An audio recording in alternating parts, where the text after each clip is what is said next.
नमस्कार. कथासागरमध्ये सगळ्यांचं स्वागत. अयोध्येच्या राम मंदिराची पुन्हा एकदा स्थापना झाली आणि पुन्हा एकदा बाबर बाबर बाबर हे नाव चर्चेत आलं. पण अयोध्येचं मंदिर रामाचं पाडलं एवढाच फक्त बाबराचा इतिहास आहे का? बिलकुलच नाही. त्याचा खुनशी, क्रूर याचे अनेक अनेक अनेक किस्से, अनुभव आहेत. फक्त आपल्याला ते कोणी सांगितले नाहीत, आपल्यापर्यंत पोचले नाहीत. त्याच्यापैकी चंदेरीमध्ये त्यांनी नेमकं काय केलं ते आज आपण बघणार आहोत. तिथला खुनी दरवाजा आणि कटीघाटी हे बाबराच्या क्रूरतेची साक्ष देतात. चला बघूया.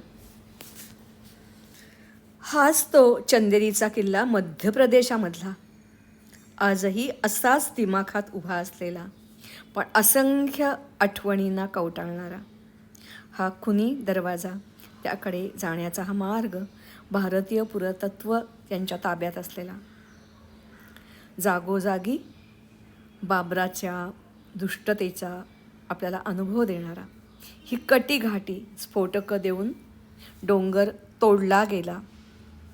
या चंदेरीचा महापराक्रमी राजा मेदिनी राय, सिसोदिया घराण्याचा, त्याची ही पत्नी, तिच्याबरोबर 1600 स्त्रिया, जिने धर्म, देश, देव, शील याच्या रक्षणासाठी स्वतःला अग्नीला अर्पण केलं, अशी ही राणी मणिमाला. आणि हा दुष्ट आक्रांता क्रूरकर्मा बाबर, ज्याचं नावही घेऊ नये असा. नमस्कार. चला तर मग चंदेरीवर जाऊया. ही कथा आहे 1528ची. बाबरचा दुष्टपणा, खुनशीपणा, क्रूरपणा याची साक्ष देणारी अशी ही कथा. हा इथला राजा जो होता तो होता मेदिनी राय. हा मेदिनी राय सिसोदिया घराण्याचा, ज्या घराण्याचे शिवाजी महाराज, त्याच घराण्याचा हा राजा. अत्यंत शूर, वीर, धाडसी, त्याचबरोबर देवदेश आणि धर्मासाठी प्राण घेतलेला हाती, या वृत्तीचा. राणा सांगाबरोबर त्यांनी बाबराच्या विरुद्धच्या प्रत्येक लढाईत भाग घेतला होता. बाबराला हरवलं होतं.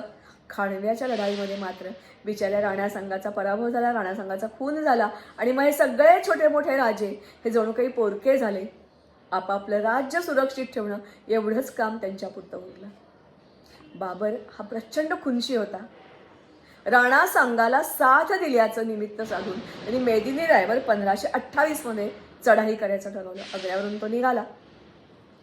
पोचेपर्यंत काही दिवस पोचले, कारण हा चंदेरीचा किल्ला आहे तो मध्य प्रदेशात अतिप्राचीन, महाभारत काळामध्ये सुद्धा ज्याचा उल्लेख केला गेलेला आहे असा अतिशय उंच अशा एका पर्वत टेकडीवर, विंध्य पर्वतामधला हा किल्ला.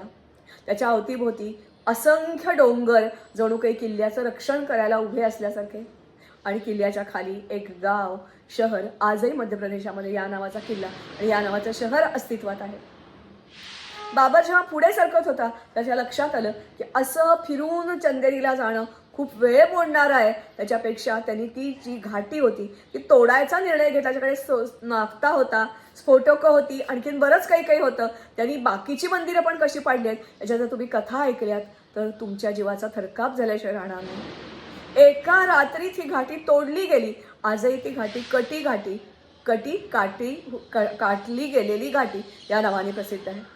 ती कटीघाटी सोडून तो आत आला आणि आत त्याला दिसलं 2 भरभक्कम वॉल्स आहेत की ज्या चंदेरीच्या गावाचं आणि प्रजेचं रक्षण करतायत.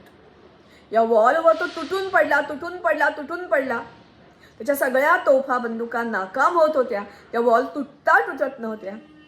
शेवटी एक छोटंसं त्यांना खिंडार करण्यामध्ये यश आलं. त्या खिंडारामधून सगळे अल्लाह अकबरचा नारा देत आत घुसले आणि त्यांनी चक्क काटाछाटीला सुरुवात केली. बिचारी प्रजा आपापल्या परीने लढत होती, पण त्यांची ताकद खूप कमी होती. अक्षरशः प्रेतांचे डोंगरच्या डोंगर रचले गेले, मुणक्यांचे, आणि त्याच्यावर बाबराने आपले जे झेंडे होते ते गाडायला सुरुवात केली. वरून मेदिनी राय हे सगळं बघत होता, पण तो असहाय्य होता, काही करू शकत नव्हता, खाली येऊ शकत नव्हता. मैदानातली लढाई त्याच्यासाठी तर अशक्य होती. किल्ल्यामध्येच बसून तो सगळी संरक्षणाची व्यवस्था बघत होता. एवढ्यात बाबर आता आणखीन पुढे आला आणि किल्ल्याला वेढा घालून बसला. 6 महिने तरीही काहीही किल्ला पडायचं नाव दिसेना, मेदिनीराय शरण यायचं नाव दिसेना. एवढ्यात कुणाच्या तरी लक्षात आलं एका विशिष्ट ठिकाणी थोडासा त्याचा संरक्षणाची व्यवस्था कमकुवत आहे, पहारा कमी आहे, कारण त्या जागी पटकन कोणी दुश्मन येईल अशी शक्यता मेदिनीरायला वाटत नव्हती. मग एका रात्री बाबराचे काही सैनिक वर चढले आणि त्याच्या पाठोपाठ बाकीचे सैनिक चढले. अक्षरशः वारुळातून मुंग्या जशा याव्यात तितक्या मोठ्या प्रमाणात या ठिकाणून ते वर चढले आणि अल्लाहू अकबरचे नारे जिकडे दिले तिकडे दिले गेले. अर्थातच तिथे जे रक्षणासाठी सैनिक होते ते लढता लढता मेले, मात्र काही सैनिक धावत धावत गेले राजवाड्यापर्यंत. तोपर्यंत सगळी बातमी पोचली होती. काही जण या मुघल सेनेशी झुंजत होते, तर काही जण राजवाड्यात आले. राजवाड्यात 1600 स्त्रिया जमलेल्या होत्या, वृद्ध जमले होते, लहान मुलं जमली होती. सगळीजण एकत्र जमली. राजाने विचारविनिमय केला. फारसा वेळच त्याच्या हातामध्ये नव्हता.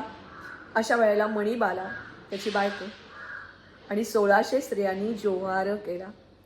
त्या जोहारच्या ज्वाळा 16 किलोमीटरपर्यंत दिसत होत्या. सगळीकडे रक्तामासाचा वास जळका पसरलेला होता.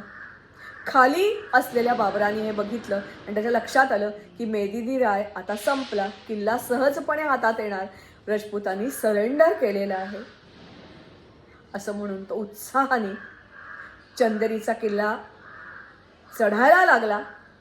मात्र किल्ल्याच्या पायऱ्यावरच त्याला रक्ताचे ओहळ दिसले.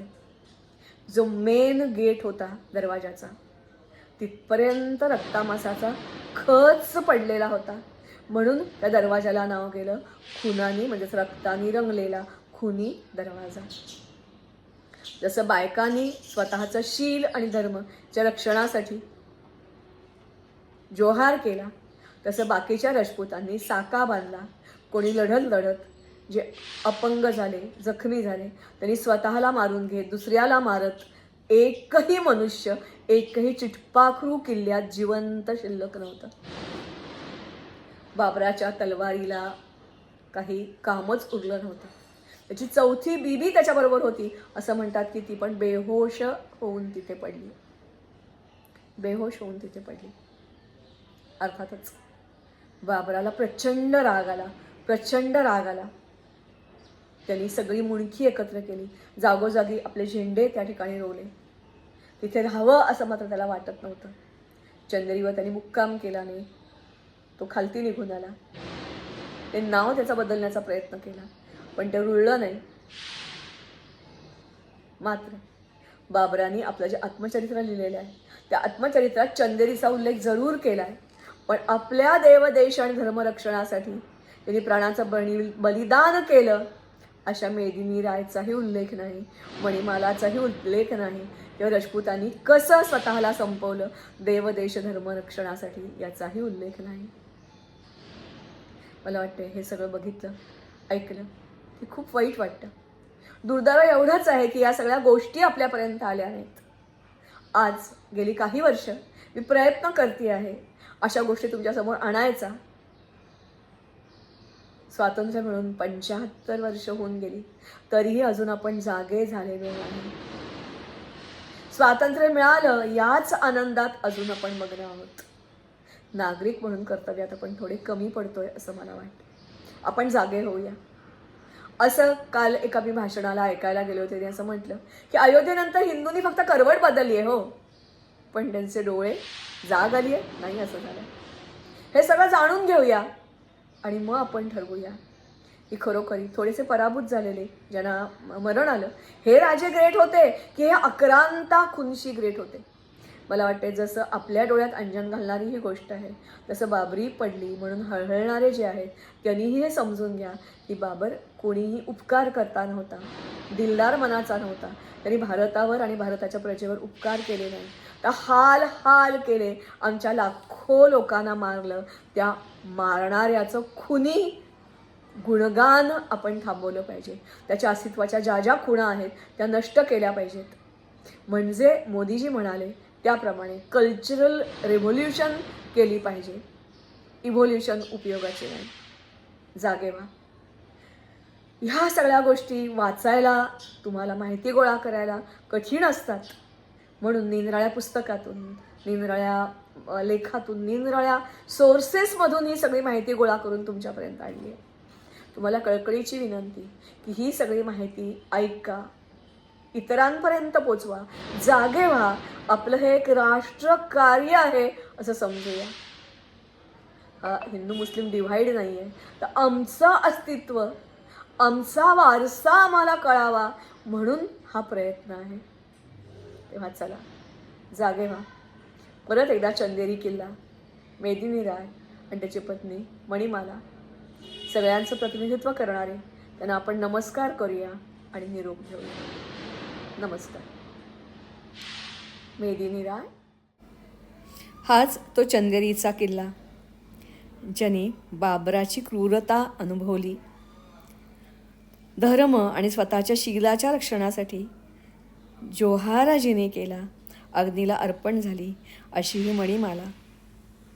आणि अर्थातच शूरवीर ससोदिया घराण्याचा हा मेदिनी राय.